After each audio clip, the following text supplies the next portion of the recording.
Modern political সায়েন্সে কারো রাজনীতি বুঝতে গেলে তার সাইকিটা বুঝতে হবে, তার মনস্তত্ত্বটা বুঝতে হবে, কেন সেইগুলো করতেছে। তার মনস্তত্ত্বটা হচ্ছে, মানে আমি যেটা বুঝি আর কি, সেটা হচ্ছে যে গত রেজিমে উনি হ্যারাস্ট হয়েছেন অনেক। তো ওইটা থেকে একটা প্রতিশোধ পরায়ণতা তার মধ্যে জন্ম নিচ্ছে, বিশেষ করে শেখ হাসিনার বিরুদ্ধে। উনি যখনই ক্ষমতা পেয়ে গেলেন তখন ওইসব দেখেন না, এই যে মব যে উৎসাহিত করছেন উনি, না এই যে ওরা তো তোমাদের গ্রামেও আছে, ডিরেক্ট এনকারেজমেন্ট অফ মব। একজন একজন হেড অফ দি গভর্নমেন্ট কখনো এটা বলতে পারে? কেন বললেন উনি? ওই যে হাসিনা বিদ্বেষ, ওই আওয়ামী বিদ্বেষ। উনি তো নর্মাল ছিলেন না ক্ষমতা নেওয়ার পরে, হ্যাঁ, প্যারাফিলিক ডিসঅর্ডারের উপর ভুগছেন উনি।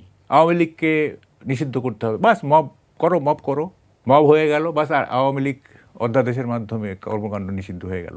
32 নম্বর ভাঙো, এটা তো শেখ হাসিনার বাবার বাড়ি, এটা স্বৈরাচারের নাকি কি বলে আতুর ঘর, এখান থেকেই নাকি স্বৈরাচারের জন্ম হয়েছে, ভাবেন একবার আর কি। হ্যাঁ, এবার 3 স্তরের দিছে, নিরাপত্তা দিচ্ছে, উনি বেঁচে গেছেন। হ্যাঁ, কারণ আর্মি তো দেখেন, আর্মি কতগুলো ক্ষেত্রে কিন্তু একদম যখন চূড়ান্ত যখন একেবারেই ক্রুশিয়াল মোমেন্ট আছে, তখন কিন্তু আর্মির সঠিক সিদ্ধান্ত নেয়। যেমন ধরেন 5 অগাস্টে বলছে যে না, আমরা আর গুলি করবো না।